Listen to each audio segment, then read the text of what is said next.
मोदी का डंका, विपक्ष को 24 की शंका। इस हफ्ते का ये देश है हमारा, इसी पर व्यूअर्स।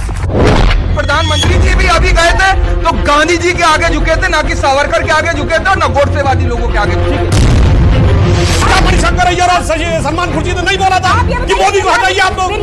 इस तरह के तानाशाही प्रवृत्ति के व्यक्ति को इतिहास बताएगा कि मोदी जी अकेले हैं, ये बिल्कुल गलत नैरेटिव है। क्यों? इनके पास ईडी है, सीबीआई है। देश का प्रधानमंत्री है, इनका नेता मोदी है, नरेंद्र मोदी है। आपका नेता कौन है? 75 सांसदों ने, जो कि डेमोक्रेट्स हैं, उन्होंने चिट्ठी लिखी कि मोदी जी से मानवाधिकार के सवाल पूछिएगा और पूछे गए। अरे इस देश के सांसदों ने लिख के दिया अमेरिकी संसद को कि मोदी जी को वीजा नहीं देना। शर्म आनी चाहिए। ये देश की सार्वभौमिकता का अपमान, संप्रभुता का अपमान। आप देख रहे हैं ये देश है हमारा, अमीश देवगन के साथ। नमस्कार व्यूअर्स, मैं हूं अमीश देवगन और इस हफ्ते की 2 बड़ी तस्वीरें खबरों में छाई रहीं और कहते हैं कि तस्वीरें झूठ नहीं बोलती। इसलिए आज वीकेंड के सबसे भरोसेमंद कार्यक्रम ये देश है हमारा में मैं इस शो की शुरुआत में 2 तस्वीरें आपको दिखा रहा हूं और यह तय है कि ये दोनों तस्वीरें इतिहास बनेंगी। एक तरफ भारत की आन बान और शान है और अमेरिका में मोदी का अभूतपूर्व सम्मान है, तालियों की गूंज है, सेल्फी और ऑटोग्राफ लेने की एक लाइन है, तो दूसरी तरफ विपक्ष की भी एक लाइन है। लेकिन यह लाइन 2024 की कुर्सी के लिए है। इस जमावड़े में तमाम वो नेता साथ खड़े हैं जो कभी एक दूसरे के कट्टर विरोधी रहे हैं, एक दूसरे को कोसते रहे हैं और आपसी खींचतान आज भी जारी है। लेकिन कहा जाता है कि सियासत में ना कोई परमानेंट दोस्त होता है और ना ही कोई परमानेंट दुश्मन, और कई बार दुश्मन के दुश्मन दोस्त बन जाते हैं। इसलिए पटना में सारे गिले शिकवे भुलाकर, सारे गिले शिकवे मिटाकर कोशिश हुई मोदी को हराने का एक मेगा प्लान तैयार करने की। उस पर महामंथन हुआ, उस पर बड़ा चिंतन हुआ, लेकिन बड़ा सवाल यह है कि क्या आपसी टकराव के बीच मोदी हटाओ प्लान रंग दिखाएगा? आज इसी सवाल पर जनता जनार्दन के बीच होगी देश की वीकेंड की सबसे बड़ी पब्लिक डिबेट। दुनिया में मोदी का डंका, विपक्ष को 24 की शंका। इस हफ्ते का यह देश है हमारा, इसी पर व्यूअर्स।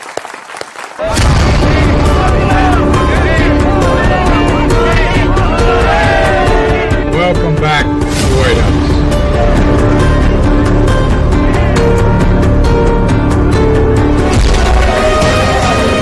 एक तरफ मोदी का ग्लोबल दम है और दूसरी तरफ महागठबंधन का मंथन।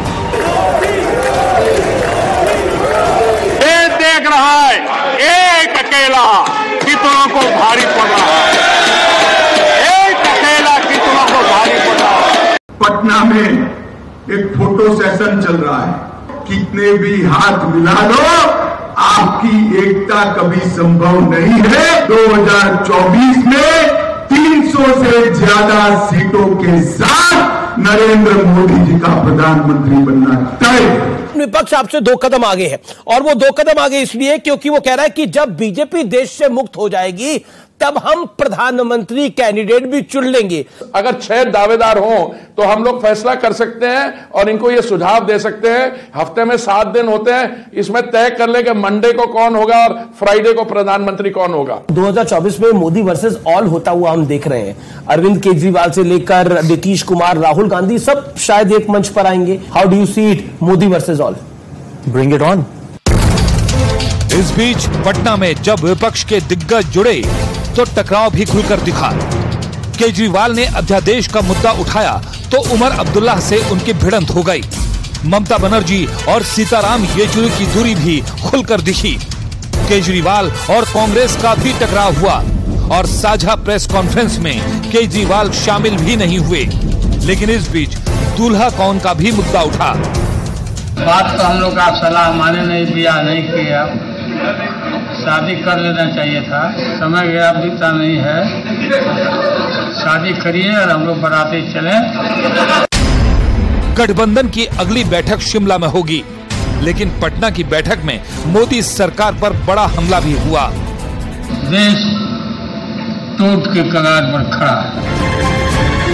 लेकिन बड़ा सवाल यही है कि भारी मतभेद के बीच क्या विपक्ष मोदी का मुकाबला कर पाएगा? आज ये देश है हमारा में जनता के बीच इसी मुद्दे पर होगी सबसे बड़ी बहस।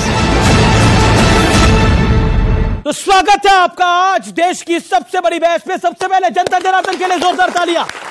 जो यहाँ पर व्यूअर्स बैठे हैं और उस पार जो व्यूअर्स बैठे हैं उनका भी अभिनंदन और उनका साधुवाद, क्योंकि उन्होंने आर पार को रिकॉर्ड व्यूअरशिप दी है इस हफ्ते भी, रिकॉर्ड व्यूअरशिप, उसके लिए धन्यवाद। मेरे साथ कौन कौन जुड़ रहा है? सुधांशु त्रिवेदी आज सामना करेंगे समूचे विपक्ष का अकेले। सांसद है, बीजेपी के प्रवक्ता है, जोरदार तालियों से अभिनंदन करिए डॉक्टर सुधांशु त्रिवेदी का। कांग्रेस की ओर से मौजूद है रिटायर्ड विंग कमांडर अनुमा आचार्य जी, प्रवक्ता कांग्रेस पार्टी की, जोरदार तालियों के साथ अभिनंदन करिए। सत्य प्रकाश मिश्रा है, नीतीश विचार मंच के राष्ट्रीय संयोजक हैं, जेडीयू के नेता हैं, जोरदार तालियों से इनका भी अभिनंदन है। प्रियंका कक्कर, प्रवक्ता आम आदमी पार्टी, जोरदार तालियों से इनका भी अभिनंदन है। सूर्य मैथिल, राजनीतिक विश्लेषक, उनका अभिनंदन है। सैयद जवाद, जाने माने राजनीतिक विश्लेषक, उनका अभिनंदन है। और आपका एक बार फिर अभिनंदन है। चलिए शुरुआत कर लेते हैं। मैडम आप पीछे शुरुआत करते हैं, अनुमा आचार्य जी आप पीछे शुरुआत करते हैं। और सवाल मेरा यह है कि आपके नेता कह रहे हैं कि दूल्हा तैयार है, बारात सजा के रखिए। और सवाल जब, क्योंकि फिल्मों की अगर बात हो रही है तो मेरे को तो दिमाग में आ रहा है कि आप फिल्म दिखाने की बात कर रहे हैं, हम साथ साथ हैं, लेकिन वहां एक दूसरे से पूछ रहे हैं हम आपके हैं कौन?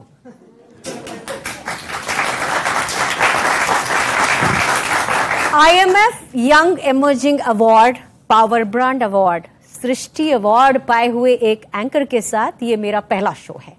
अपरिजय नरेंद्र मोदी नहीं है। अगर ये पिच आपकी है कि अकेले नरेंद्र मोदी और पूरा विपक्ष, ये पिच आपकी गलत है। एक प्रधानमंत्री जो नोटबंदी का ऐलान करके गायब हो जाता है, एक प्रधानमंत्री जो लॉकडाउन का ऐलान करके गायब हो जाता है, एक प्रधानमंत्री जो 700 किसानों की शहादत पे कुछ नहीं बोलता है, एक प्रधानमंत्री जो रेल दुर्घटना के बाद उसकी जल्दबाजी नहीं करता कि उसकी छानबीन हो, एक प्रधानमंत्री जो मणिपुर जलता हुआ छोड़कर अमेरिका चला जाता है, उसे चुनेगा कौन? आप ये क्या समझते हैं कि लोकतंत्र है? लोकतंत्र में देखिए ऐसा है कि अगर जनता जनार्दन आपके पसंद की है तो मैं जानती हूं कि वो मुझे टोकेंगे, पर मैं आपसे उम्मीद करूंगी कि आप इतने पुरस्कृत पत्रकार हैं तो मैं अपनी बात रखना चाहती हूं। तो वो सब पूरी जनता नहीं है, आप अपनी बात। तो मैं ये कह रही हूं कि जो बीजेपी का नया था वो 4 दिन में पुराना हुआ, यही सब हुआ तो नया क्या हुआ?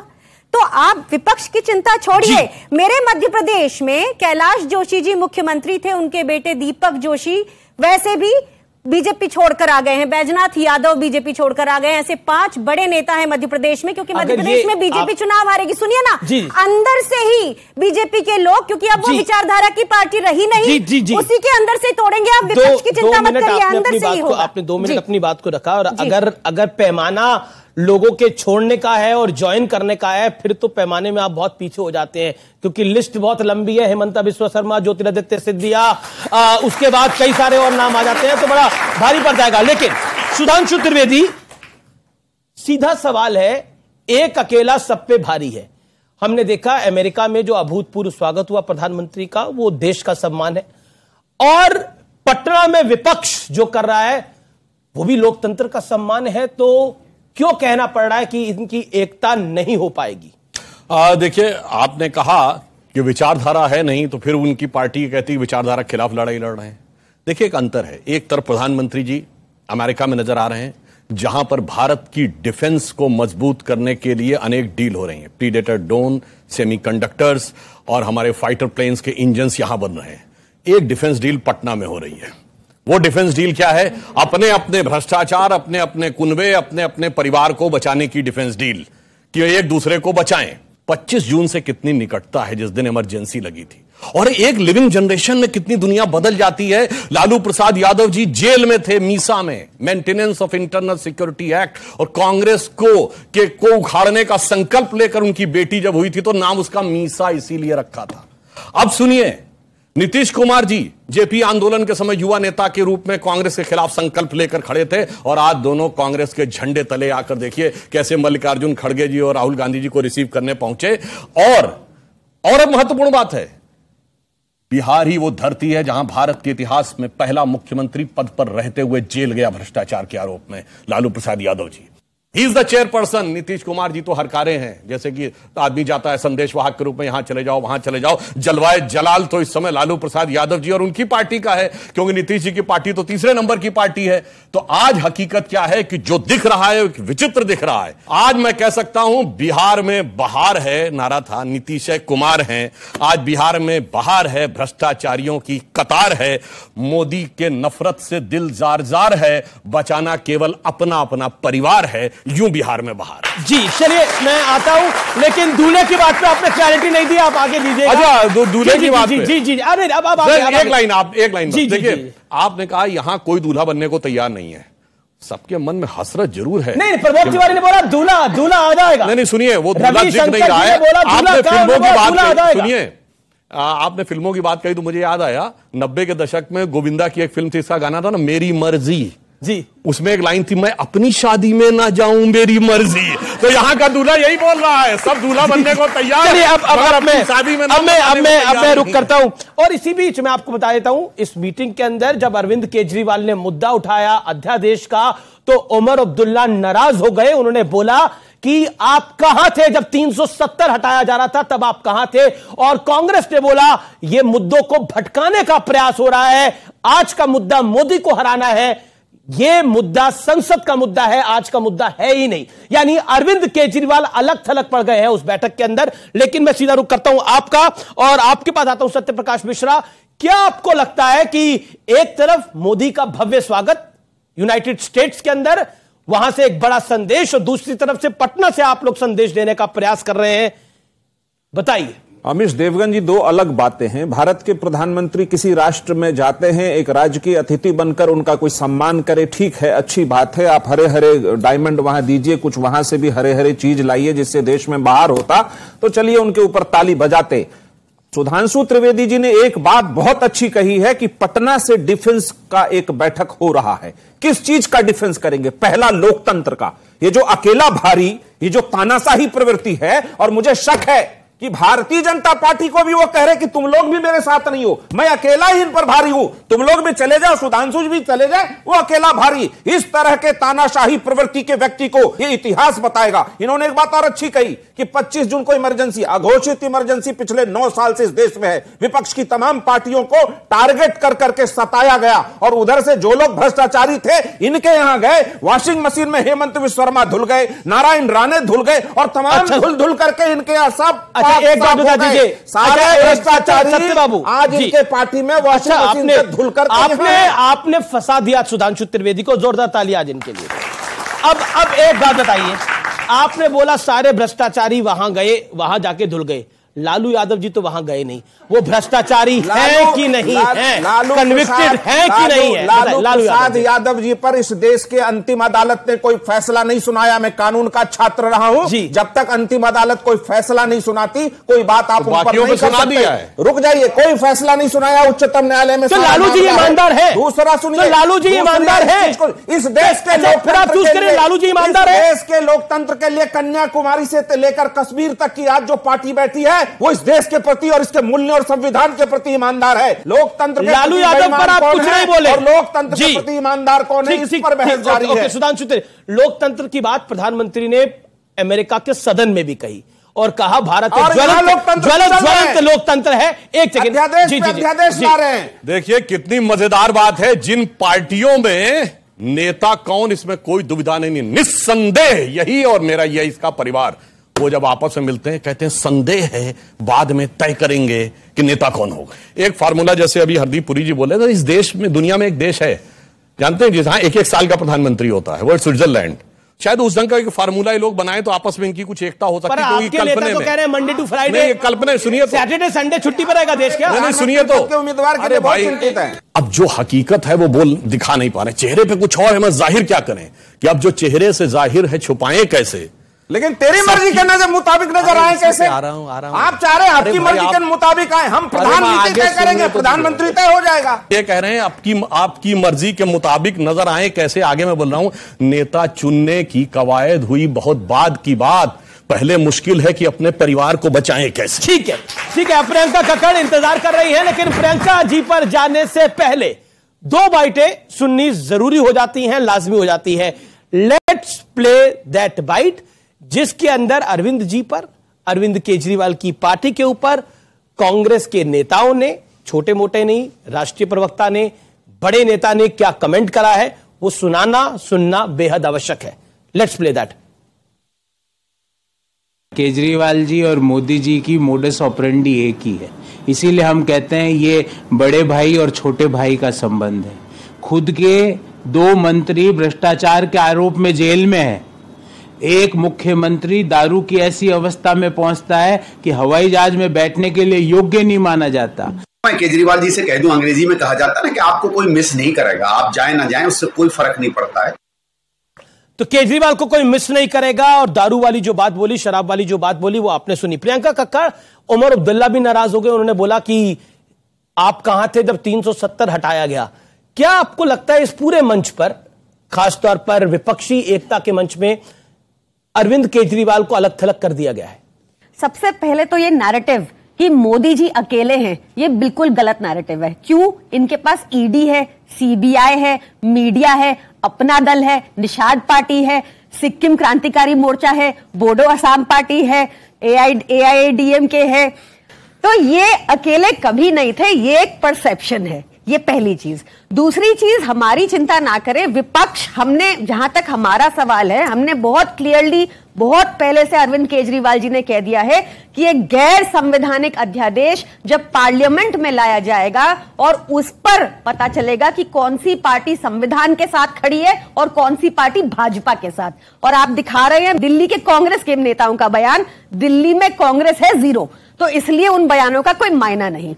दूसरी चीज, पंजाब में तो 0 नहीं है, पंजाब में भी कहां रह गए, आपको पता ही है असलियत। लगाया ना हमारे एक्साइज पॉलिसी का, ना उन्होंने तो मुख्यमंत्री के लिए बोला। एक विचित्र एलिगेशन है, जहां चवन्नी नहीं मिलती, कर्नाटका में इनकी 40% सरकार भाजपा की, 8-8 करोड़ मिल जाता है, वहां पे इनको बेलें मिल जाती है। छोड़ दीजिए वो बात, जब चवन्नी मिल जाएगी हमसे किसी से तो आपका आरोप मान लेंगे। नहीं, बात खत्म नहीं हुई। अभी प्रधानमंत्री के दौरे की बात करनी है। प्रधानमंत्री के दौरे से भारतीयों को क्या मिला, ये होना चाहिए क्वेश्चन। अब सबसे पहले सुधांशु जी यहां खड़े हैं, इनसे पूछिए कि वहां पे बात की कि पाकिस्तान को अमेरिका हेल्प करना बंद कर दे, कि F-16 फाइटर जेट्स की $450 मिलियन की सप्लाई, जो मिलिट्री सप्लाई अमेरिका पाकिस्तान को करती है और जो जेट्स वो हमारे ऊपर यूज करते हैं, उस पे क्या प्रधानमंत्री जी ने बात की? क्या प्रधानमंत्री जी ने बात की कि जीएसपी स्टेटस जो हमारा रिवोक हो गया 2019 में, वो वापस हो, क्योंकि हमें इंपोर्ट ड्यूटी पड़ रही है 2000 से ऊपर प्रोडक्ट्स पर? ये क्वेश्चन है। क्वेश्चन ये बिल्कुल है, आपकी बात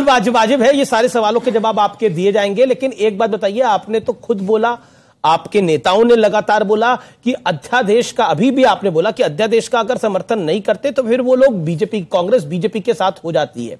और आपने तो यह भी बोला, आपके नेताओं ने, कि कांग्रेस ने मन बनाया है कि वो सदन से वॉकओवर करेगी, अध्यादेश के मुद्दे के ऊपर वॉकआउट करेगी। हम आपको बता रहे हैं, रिलायबल सोर्सेस से हमें पता है कि राहुल गांधी जी का और भाजपा का अग्रीमेंट हो चुका है, और वो इसलिए अब तक कोई औपचारिक बयान नहीं दे रहे कि गैर कानूनी अध्यादेश पे अब तक क्यों नहीं बोल रहे, जब पता है कि कांग्रेस और बीजेपी का एग्रीमेंट हो चुका है। एक बार सबको साफ बता दूं, देखिए कॉन्स्टिट्यूशनल बेंच ने एक जजमेंट दी, वो पता जरूरी बता देती है, एग्रीमेंट कर रखा है आपने मैडम साइडवेज के अंदर। ये तो बड़ा खुलासा कर रही है आम आदमी पार्टी, और भी बहुत कुछ बातें हो रही है, बताइए। देखिए, पहले तो अमेरिका की बात करें, हमारे प्रधानमंत्री गए हैं, आपने बड़ा बड़ा सम्मान हुआ है। आपको भूल गए क्या कि एक एलईडी वैन घूम रही है जिसपे लिखा है हे जो आस्क मोदी, उसके बारे में वो सारी चीजें हैं जिसमें मणिपुर तक शामिल है, पहलवान, हमारी जो महिला पहलवान थी उनके मुद्दे शामिल है। सुनिए, आगे सुन लीजिए ना, मेरे तो आप पहले पूरी बात सुन लीजिए। हमारी जेब से 1.5 करोड़ लेकर एक हीरा देकर आ गए प्रधानमंत्री जी। वहां पर 75 सांसदों ने, जो कि डेमोक्रेट्स हैं, उन्होंने चिट्ठी लिखी कि मोदी जी से मानवाधिकार के सवाल पूछिएगा, और पूछे गए। कल पूछा, इकलौता सवाल जो पता था उसके बाद पूछा, और प्रधानमंत्री ने हमारा सिर शर्मिंदा कर दिया, सिर झुका दिया, क्योंकि उन्होंने जो जवाब दिया वो इतिहास में दर्ज हो गया। जो उन्होंने जवाब को इधर उधर किया वो इतिहास में जवाब हो गया। मोदी मैजिक नाम की कोई चीज है नहीं। मैं फौज में 24 साल विंग कमांडर रही हूं, और इन्होंने प्रीडेटर ड्रोन की बात की। हमने एफएमएस रूट से अपाचे भी खरीदा है और चिनूक भी खरीदा है। ये और बात है कि उसकी सप्लाई इस सरकार के समय में आई। तो आप कांग्रेस ने 3000 जहाज खरीदे, देश की विश्व की चौथी सबसे बड़ी वायुसेना बनाया और 36 जहाज खरीद के ये लोग झूठ बोला करते हैं। लोगों को कहते हैं कि सेना मजबूत हो गई, गलत बात करते हैं, झूठ बोलते हैं। सेना कमजोर है क्या? मैं ये कह रही हूँ इन्होंने नहीं किया है, इन्होंने नहीं किया है, कांग्रेस ने बनाया है विश्व की चौथी। कांग्रेस ने बनाया, कोई डिनाई नहीं कर रहा, लेकिन कांग्रेस ने बनाया, कोई डिनाई नहीं कर रहा। आम आदमी पार्टी पर आपका कमेंट नहीं आया, आप अवॉइड कर रही हैं। मैं आपसे ये कहना चाहती हूँ कि आपका ये जो मोदी को प्रतिष्ठित करने का जो प्रयास है उसे नहीं। मैडम मैं कौन होता हूँ जो बाइडेन प्रतिष्ठित कर रहा है? और मोदी को मैं कौन होता हूँ? कर रहे हैं आप, जो बाइडेन कर रहा है, जिल बाइडेन कर रही है, मैं प्रतिष्ठित करने वाला कौन होता हूँ? ये देश के कोटि कोटि लोग इनको 2 बारी प्रधानमंत्री बना रहे हैं, मैं कैसे प्रतिष्ठित करूंगा? अगर मेरे हाथ में होता मैं तो राहुल जी को प्रतिष्ठित कर दूं। मेरे हाथ में होता तो मैं राहुल जी को प्रतिष्ठित कर दूं, लेकिन जनता जनार्दन जो चुन के भेजेगी, बात तो सीधी वो है। जवाब बड़ा सीधा है, वो कह रही है कि आए हो तो क्या लेकर आए हो?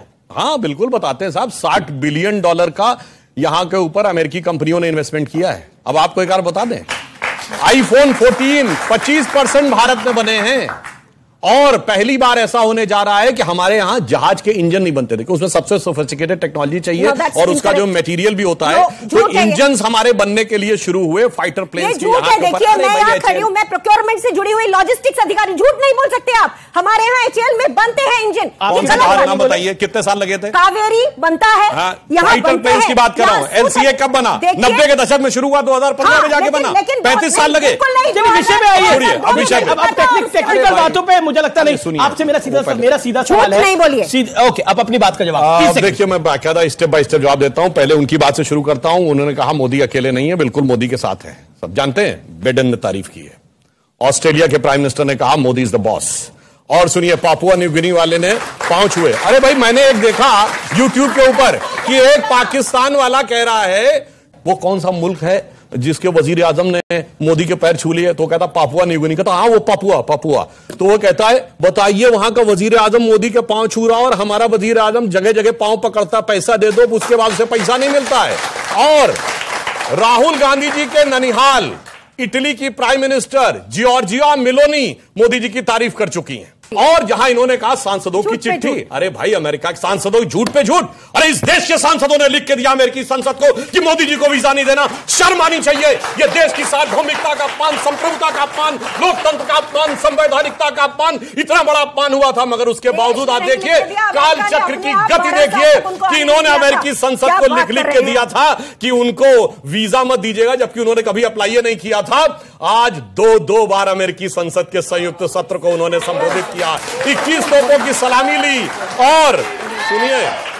और सुनिए जो इन्होंने बात कही, बैरक ओबामा ने क्या बोला था? बैरक ओबामा ने द प्रॉमिस लैंड में लिखा कि 26/11 के बाद भारत की सेना आक्रमण करने को तैयार थी, मगर मनमोहन सिंह की कांग्रेस सरकार ने इसलिए डिसीजन नहीं लिया क्योंकि उन्हें डर था उससे उपजे वातावरण से भाजपा को फायदा होगा। मुंबई के हमले के बाद ये द प्रॉमिस लैंड अपनी किताब में लिखा है। ओबामा जी ने जो कल लिखा उसका भी जवाब सुधांशु देंगे, लेकिन एक बात बताइए, ओबामा जी ने जो राहुल जी के बारे में लिखा था उसका जवाब ओबामा ही ऑथेंटिसिटी है तो ओबामा की ऑथेंटिसिटी कहा कि प्रधानमंत्री नरेंद्र मोदी जो है वो अपने धार्मिक अल्पसंख्यकों के साथ उनका व्यवहार सही नहीं है, और मैं होता तो उनसे सवाल पूछता। ये कल कहा, उस सवाल क्यों नहीं होता है? बैरक ओबामा क्या है? अमेरिका के पूर्व राष्ट्रपति। आज राष्ट्रपति कौन है? बाइडेन। ठीक है। और सुनिए पार्टी क्या है? उसी डेमोक्रेटिक पार्टी का। अब बताइए आज खड़गे जी कहेंगे वो बयान है या राहुल गांधी कहेंगे वो बयान है? अगर इतना ही प्रॉब्लम है तो ये देखिए ऐसा कुछ नहीं है जो नरेंद्र मोदी को पहली बार मिल रहा है।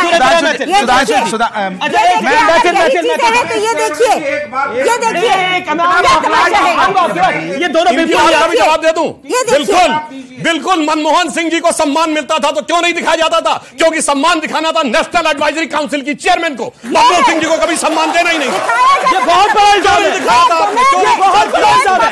ये बहुत बड़ा इल्जाम लगाया आपने कांग्रेस पे। आप कह रहे हैं मनमोहन सिंह को भी ये नहीं है और क्या? ये आपने कहा मनमोहन सिंह को भी सम्मान मिलता था लेकिन दिखाया नहीं जाता था। बिल्कुल। क्यों का भी जवाब मनमोहन सिंह जी की जबानी बोले दे रहा हूं। प्रणब मुखर्जी जी की पुस्तक विमोचन के समय सोनिया जी की उपस्थिति में मनमोहन सिंह जी ने बोला था कि जब मुझे प्रधानमंत्री बनने के लिए कहा गया तो मैं प्रणव दा के पास गया। मैंने कहा प्रणव दा आप मुझसे अधिक योग्य हैं, आप सबसे अधिक योग्य हैं, मगर मैडम ने मुझे आदेश किया है। तो बस साफ समझ में आ जाता है कि योग्यता के आधार पर निर्णय था या मैडम का। ये मनमोहन सिंह जी की जमानी थी। अरे भाई मनमोहन सिंह जी का ठीक है। अब आपका पॉइंट खूब पर्दा है, चिलमन से लगे बैठे हैं, साफ छुपते भी नहीं, सामने आते भी नहीं। आप मैं आपको बता रहा हूं, आप कह रहे थे कि विपक्षी पार्टियों के लोग जो है पटना के अंदर कर रहे हैं। एक तरफ सर बता दूं, बिल्कुल सही कह रहा हूं, दो विचारधाराएं देश के अंदर। एक तरफ गांधीवादी, अंबेडकरवादी, लोहेवादी तमाम लोग जो है बैठे हुए थे, और एक तरफ सावरकरवादी और गोडसेवादी लोग बैठ करके जो है अपनी रणनीति बना रहे हैं। और याद रखिए, माननीय प्रधानमंत्री जी भी अभी गए थे तो गांधी जी के आगे झुके थे, ना कि सावरकर के आगे झुके थे और ना गोडसेवादी लोगों के आगे झुके। ठीक है। देखिए, इन्होंने एक शेर पढ़ाया, मैं भी एक शब्द में बोलूंगा, अंधेरे से डरे हुए आप गुस्सा मत होना बस। बाकी हाँ, अंधेरे से डरे हुए लोग, खौफ से भरे हुए लोग करते हैं सरहदों की बातें, ये घरों में घुसे हुए लोग। ये विंग कमांडर है ना, इन्होंने कहा कि मैं प्रोक्योरमेंट से जुड़ी हुई हैं।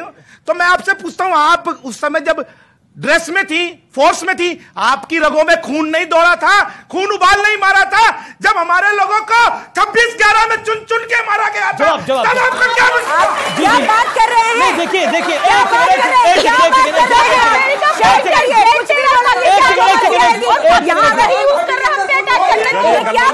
मणिपुर चल रहा है। एक सेकंड। आज 2000 किलोमीटर चीन यहाँ आके बैठा है, मेरे प्रधानमंत्री ने एक बार भी बात नहीं की। आज की बात करिए, एक बार भी राजनीतिक वार्ता नहीं की है। 19 बार मेरी फौज के लोग जाके बात कर रहे हैं, लेकिन प्रधानमंत्री घर में डर के बैठा है और विदेश मंत्री कहता है कि बड़ी अर्थव्यवस्था है तो क्या उसके ऊपर चढ़ जाए? शर्म आनी चाहिए। हम आज की बात करेंगे। ये तो 2000 किलोमीटर कहां से आ गया? 2000 किलोमीटर 2000 किलोमीटर चीन आ गया है तो यहाँ पर दिल्ली के अंदर चला जाएगा। 2000 किलोमीटर क्यों नहीं आता है? ये लाइन में अगर इस पूरे लाइन को 3000 किलोमीटर, ये लाइन को अगर आप 3000 किलोमीटर माने, इसमें अगर 1 किलोमीटर आ जाए, अगर 1 किलोमीटर आ जाए तो पूरी पेरिफेरी में लगभग 3000 किलोमीटर होता है। क्यों नहीं समझते हम? भैया, अगर लद्दाख से लेके अरुणाचल तक मतलब सब जगह घुसा है चीन, मतलब गजब है भाई, दिमाग में ऐसा चाइनीज वायरस घुसा हुआ है। मैं पूछना चाहता हूँ, ये बड़ा आपका बड़ा स्टेटमेंट है। बिल्कुल। अभी ये गलवान की बात कर रहे थे, गलवान में हमारे 20 सैनिक बगैर गोली चलाए हाथ पांव की लड़ाई में शहीद हो गए। प्रधानमंत्री ने कहा, अरे भाई क्या तरीका है बीच में डिस्टर्ब करने को? इससे खून नहीं खोलता क्या हमारा? अच्छा एक मिनट। और कोई सोचे कि 20 लोग हाथापाई की लड़ाई में शहीद हो गए और उधर से एक भी घायल नहीं हुआ? चीन ने अपने घायल सैनिक तक का स्टेटमेंट नहीं जारी किया और उस आंकड़े पर जो भरोसा करे उसके दिमाग में चीनी वायरस ही घुसा हुआ। मारे गए। रुकेंगे एक ब्रेक के लिए, लेकिन ब्रेक के उस पार ये देश है हमारा में बीजेपी के नेता से, कांग्रेस की नेत्री से और आम आदमी पार्टी की नेत्री से सवाल पूछेंगे। क्या 24 का किंग कौन होगा, यानी 24 में कैंडिडेट कौन होगा?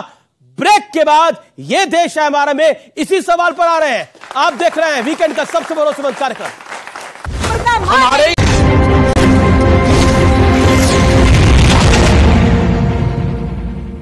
वेलकम बैक व्यूअर्स, आप देख रहे हैं यह देश है हमारा, वीकेंड का सबसे भरोसेमंद कार्यक्रम न्यूज 18 पर। अब इस दौर में ऑडियंस के सवाल लेंगे, लेकिन उससे पहले सत्यप्रकाश मिश्रा से एक बड़ा सवाल। सत्यप्रकाश जी, बार बार बीजेपी कह रही है और अमित शाह ने भी बोला कि 300 सीटों के साथ मोदी जी दोबारा तीसरी बार प्रधानमंत्री बनेंगे। बीजेपी कह रही है कि सब भ्रष्टाचारी एक मंच पर आ रहे हैं अपने अपने परिवारों को बचाने के लिए। जवाब देखिए, अमित शाह जी ने कुछ दिन पहले 350 सीट कहा था, अभी 300 पर आए हैं, फिर 250 पे आएंगे, फिर वो 200 पे चले जाएंगे और फिर वो 150 पे चले जाएंगे। और नीतीश कुमार जी का इस पर एक बयान है कि पूरा विपक्ष यदि एक हो गया तो 100 सीट से नीचे चली जाएगी भाजपा।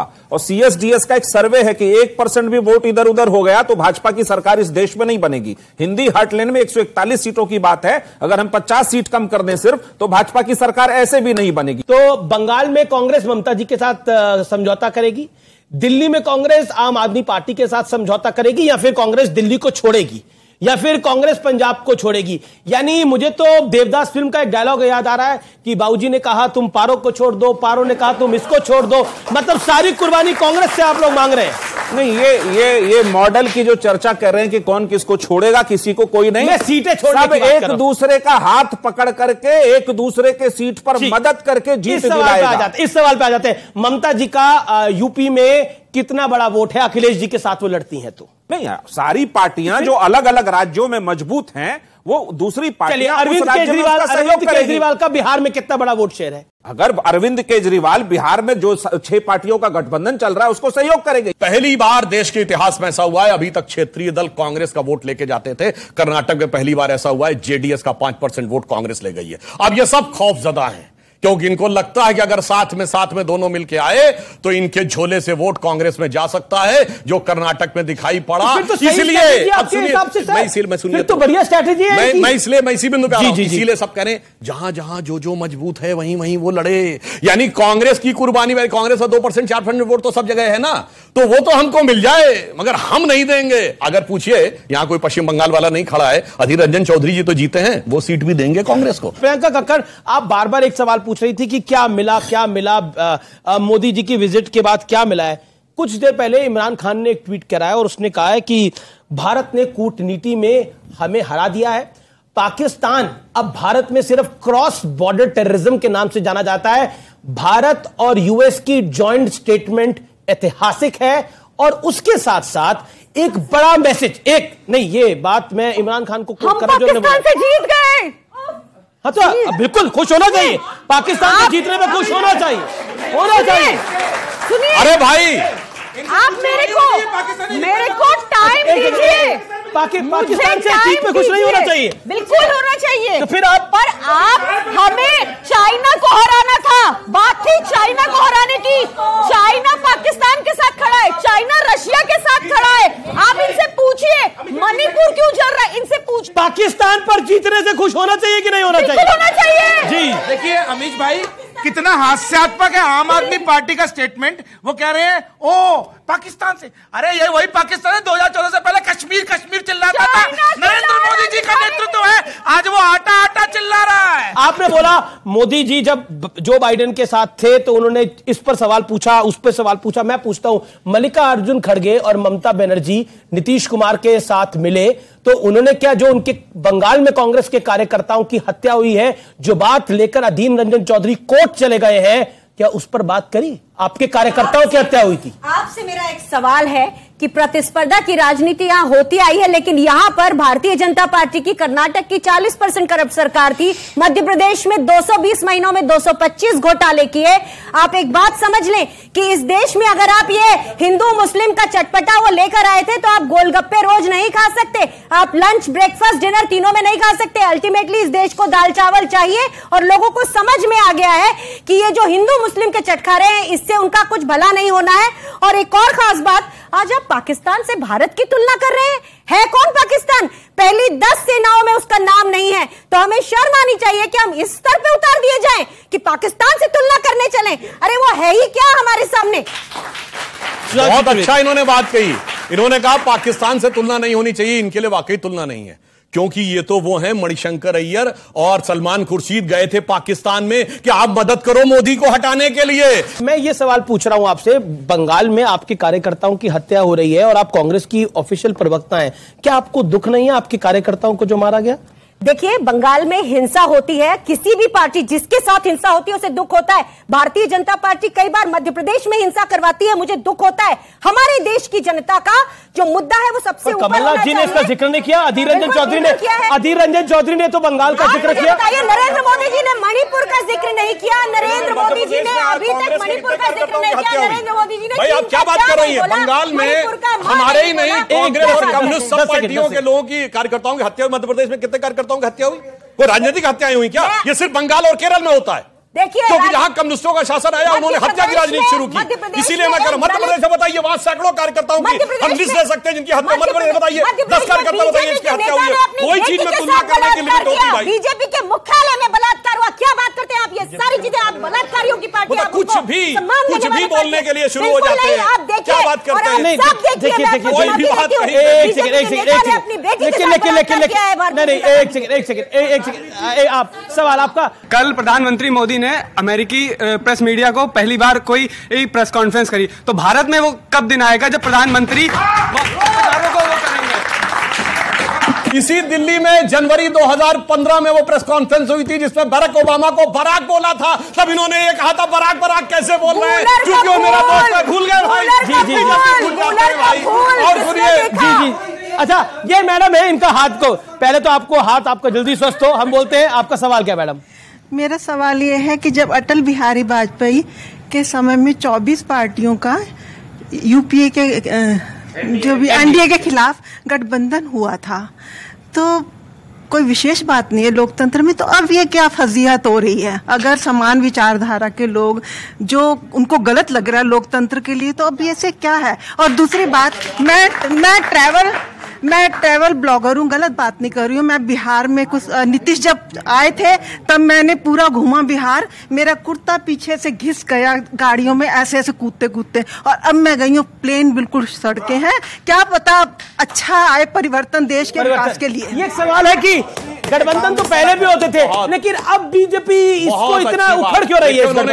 क्या डर रही है बीजेपी? सुनिए, अटल जी के नेतृत्व में जब हमने एनडीए बनाया, वो देश के इतिहास का पहला गठबंधन था जिसने अपना कार्यकाल पूरा किया। जानते क्यों?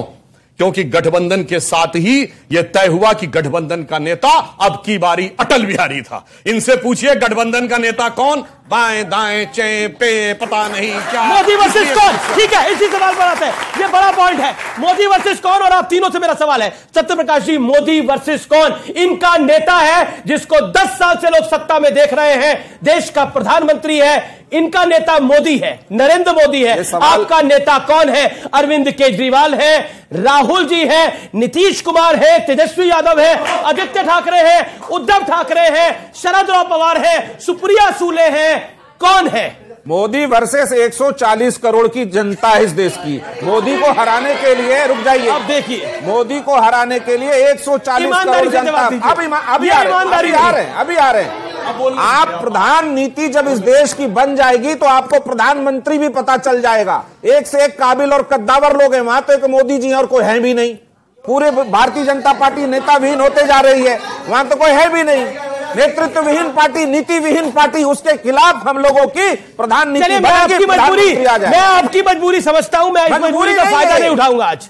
मैं आपकी मजबूरी समझता हूं, मैं इस मजबूरी का फायदा नहीं उठाऊंगा, लेकिन मैं मैडम आपकी बात आना चाहता हूं। समझिए कि राज की बात कह दूं तो जाने महफिल में फिर क्या हो, इशारों को अगर समझो राज को राज रहने दो। ठीक है, ये भी ठीक है, लेकिन आज लाइटर नोट पे बात हो रही है तो बहुत उत्तेजित बहस हो गई। लेकिन एक अच्छा सवाल है मैडम, आपका एक अच्छा वर्सेस कौन पे मैं कुछ बोल सकता हूं? हाँ, देखिए, एक तरफ है, सुनिए, एक तरफ है जांचे परखे खरे तपे तपाए आजमाए मोदी जी, दूसरी तरफ जानते कौन है? दूसरी तरफ वो भी हो सकते हैं जो चारा घोटाले वाले हैं, वो भी हो सकते हैं जो कोयला घोटाले वाले हैं, वो भी हो सकते हैं जो दारू घोटाले वाले हैं, वो भी हो सकती हैं जो भर्ती घोटाले वाले हैं, या फिर जैसे एक लाफ्टर शो में कहा जाता था ना, इधर मोदी उधर पहचान कौन, ये भी हो सकता है। ठीक है, मैं मैडम आपकी बात आता हूं।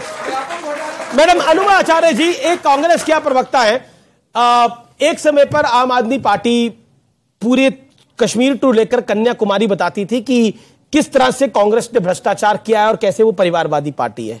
उसको आप भूल जाइए थोड़ी देर के लिए। एक सवाल का जवाब दे दीजिए मैडम की कौन मोदी वर्सेस कौन है? क्या मोदी वर्सेस राहुल गांधी देखेंगे हम 2024 में? ये नैरेटिव ही नहीं है, तानाशाह वर्सेस लोकतंत्र है, क्योंकि तानाशाह राहुल गांधी भी नहीं है। आप तो बोलिए कम से कम, पहले से सुनिए ना, पहले से डिसाइड होने वाला तो तानाशाह होता है। लोकतंत्र का तरीका क्या है? लोकतंत्र में कोई भी बार बार चुना नहीं जाता। लोकतंत्र में जो लोग चुने जाएंगे वो सलाह करेंगे और वही उनका निर्णय होगा, वही प्रधानमंत्री होगा। ये आप तानाशाही की बात कर रहे हैं, ये पिच नहीं चलेगी। ये पिच लोकतंत्र के हिसाब से गलत है, ये राजतंत्र की पिच है, ये अश्वमेध घोड़ा जो कहते हैं उनकी पिच है, लेकिन ये लोकतंत्र की पिच नहीं है। अच्छा। इसलिए पिच बदलिए। मोदी अपराधी राहुल का नाम नहीं ले सकती। इन्होंने ये कहा कि लोकतंत्र से चुना जाएगा। डॉक्टर मनमोहन सिंह लोकतंत्र से चुने गए थे, पीवी नरसिम्हा राव लोकतंत्र से चुने गए थे।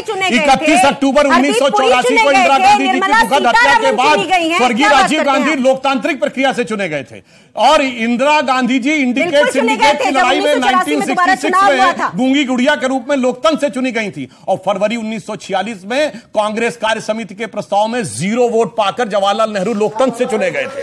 क्या लोकतंत्र है, गजब का लोकतंत्र है भाई इनकी पार्टी जी। तो लोकतंत्र से सिर्फ 2 प्रधानमंत्री चुने गए हैं जो प्रधानमंत्री बनने से पहले जन जन ने कहा यह प्रधानमंत्री होना चाहिए, वो प्रधानमंत्री घोषित होकर प्रधानमंत्री बने, अटल बिहारी वाजपेयी और नरेंद्र मोदी जी। जी एक सवाल, तो फिर तो कांग्रेस की डेफिनेशन में आप भी लोकतांत्रिक हैं, आप भी अरविंद केजरीवाल को सीएम बनाकर ही चुनाव लड़ते हैं, नेता बनाकर ही चुनाव लड़ते हैं, तो आप भी अलोकतांत्रिक हुए, तानाशाह हुए, बताइए। तो अगला चुनाव फिर आप लोग भी ऐसे ही लड़ेंगे, हो सकता है कोई और बन जाए। नहीं, हम आपका वही जवाब देते हैं, मोदी वर्सेस कौन? मोदी वर्सेस महंगाई, Modi versus 45 year old high unemployment, Modi versus Bundelkhand expressway जो 14,450 करोड़ का था और ढह गया एक हफ्ते के अंदर, मोदी वर्सेस सप्तऋषि की वो मूर्तियां जो 7 दिन में उड़ गई, 7 मूर्तियां जिस पे कोई कार्रवाई नहीं हो रही, Modi versus people of India, Modi versus electricity, Modi versus पानी। जहां तक मैं चाहूंगी ऑब्वियसली अरविंद केजरीवाल, मोदी वर्सेस पानी, मोदी वर्सेस महंगाई, आपने पूरी कहानी बताई, मतलब पूरा अभी तो कहानी आपके अध्यादेश पे अटकी है। ये अध्यादेश का साथ देंगे तो आप इनके साथ जाएंगे, अगर अध्यादेश का साथ नहीं देंगे तो कांग्रेस भी बीजेपी की श्रेणी में आ जाएगी। सही या गलत? बिल्कुल सही। संविधान के साथ है या भाजपा के साथ? तो विपक्षी एकता की कहानी आज हमने आपको आपकी जुबान। जी 10 सेकंड। ये सब पटना में मिल तो रहे हैं पर हकीकत दिल में क्या है ना, जानते क्या, वो पुराने यो गीत था, मिलो न तुम तो हम घबराएं और मिलो तो आंख चुराएं, हमें क्या हो गया है। चलिए फिलहाल इस चर्चा को समाप्त करते हैं, लेकिन बहुत दिनों बाद एक अच्छी राजनीतिक चर्चा हुई। व्यूअर्स, अब एक बहुत महत्वपूर्ण खबर, अब मैं आपको प्रधानमंत्री नरेंद्र मोदी के अमेरिका दौरे की हाइलाइट्स यानी राउंड अप दिखाने जा रहा हूं। अमेरिका से जैसी तस्वीरें और बयान आए वो आपको बिल्कुल मिस नहीं करने चाहिए और देश का सीना 56 इंची हो गया है। प्रधानमंत्री मोदी 20 जून को अपनी पहली स्टेट विजिट पर अमेरिका के लिए रवाना हुए और 21 जून को उन्होंने न्यूयॉर्क में वर्ल्ड योगा डे के कार्यक्रम में हिस्सा लिया। संयुक्त राष्ट्र मुख्यालय में 9वें अंतर्राष्ट्रीय योग दिवस में के मौके पर यह कार्यक्रम आयोजित किया गया था, जिसमें 130 से ज्यादा देशों ने हिस्सा लिया और ये गिनीज बुक ऑफ रिकॉर्ड में भी आया। प्रधानमंत्री मोदी ने अमेरिका में कई बड़े लोगों से मुलाकात की, इसमें एलन मस्क भी शामिल थे जिन्होंने खुद को मोदी का फैन बता दिया। इसके अलावा मशहूर गणितज्ञ निकोलस नसीम तालेब ने कहा कि भारत को कोविड मैनेजमेंट बेहद प्रभावशाली रहा है। इन्वेस्टर रे डालियो ने कहा कि जब से पीएम मोदी का समय आया है तब से भारत का समय भी आ गया है। मशहूर लेखक नील टायसन ने कहा कि प्रधानमंत्री मोदी के लिए कुछ भी असंभव नहीं है। इसके बाद प्रधानमंत्री मोदी ने अमेरिका के राष्ट्रपति जो बाइडेन और जिल बाइडेन को भारतीय संस्कृति के दर्शन कराए, क्योंकि प्रधानमंत्री इन दोनों के लिए जो तोहफे लेके गए, जो गिफ्ट लेके गए, उससे हमारी विरासत, हमारी परंपरा, हमारी संस्कृति का पता लगता है। चंदन की लकड़ी से बने खूबसूरत बॉक्स में जो बाइडेन के लिए जो उपहार थे, जिसे जयपुर के कारीगरों ने बनाया था और नक्काशी की थी, चंदन की लकड़ी को खासतौर पर मैसूर से मंगवाया गया था। अब देखिए गिफ्ट बॉक्स में चांदी के गणपति और दीप के अलावा क्या क्या था। ये चीज भारतीय संस्कृति के लिए बहुत जरूरी है सुनना। मैसूर से चंदन की लकड़ी यानी भूदान, बंगाल का सिल्वर नारियल यानी गौदान, गुजरात का नमक यानी लवणदान, झारखंड का सिल्क यानी वस्त्रदान, पंजाब का घी यानी अजयदान, महाराष्ट्र का गुड़ यानी गुड़दान, उत्तराखंड का चावल यानी धान्यदान, राजस्थान का सोने का सिक्का यानी हृदयदान, राजस्थान का चांदी का सिक्का यानी रुपया दान, तमिलनाडु का तिल यानी तिलदान को शामिल किया गया था। इसके अलावा पीएम मोदी ने फर्स्ट लेडी जिल बाइडेन को एक यूनिक ग्रीन डायमंड गिफ्ट किया। प्रधानमंत्री मोदी ने भारतीय परंपराओं के जरिए अपने होस्ट का सम्मान किया, तो अमेरिका की फर्स्ट फैमिली ने भी अपने गेस्ट के लिए डिनर में खास इंतजाम किए थे, जिसका मेन्यू शुद्ध शाकाहारी था यानी वेजिटेरियन था। साथ ही भारत और अमेरिका के कई बड़े और मशहूर मेहमान इस ऐतिहासिक शाम के गवाह बने। मिस्टर प्रेसिडेंट, जब आपने 2014 में मेरे लिए बैंक्वेट रखा था, उस दौरान संयोग से मैं नवरात्रि के 9 दिन के मेरे फास्ट चल रहे थे। इससे पहले व्हाइट हाउस में गार्ड ऑफ ऑनर के साथ प्रधानमंत्री मोदी का भव्य और जोरदार स्वागत हुआ। इस दौरान वहां बड़ी संख्या में भारतीय मूल के नागरिक भी जुटे रहे। करीब 3 दशक पहले एक साधारण नागरिक के रूप में मैं अमेरिका यात्रा पर आया था और उस समय मैंने व्हाइट हाउस को बाहर से देखा था।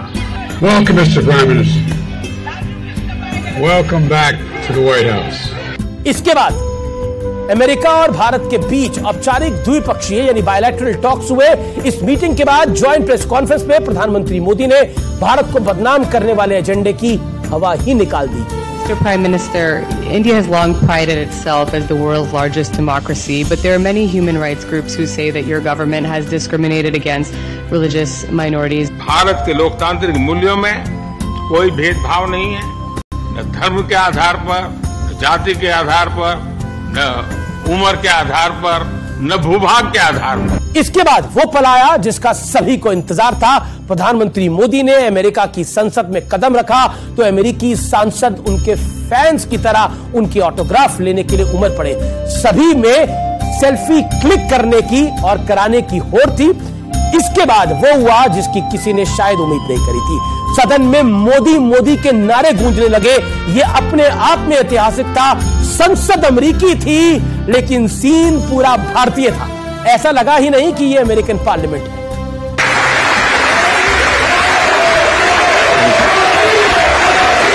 प्रधानमंत्री के भाषण के दौरान अमेरिकी सांसदों ने उन्हें 15 बार स्टैंडिंग ओवेशन दिया यानी खड़े होकर सलामी ठोकी, जबकि करीब 80 बार तालियां बजाकर प्रधानमंत्री मोदी की बात को सराहा। भारत और अमेरिका दोनों के डीएनए में लोकतंत्र है। लोकतंत्र हमारा स्पिरिट है।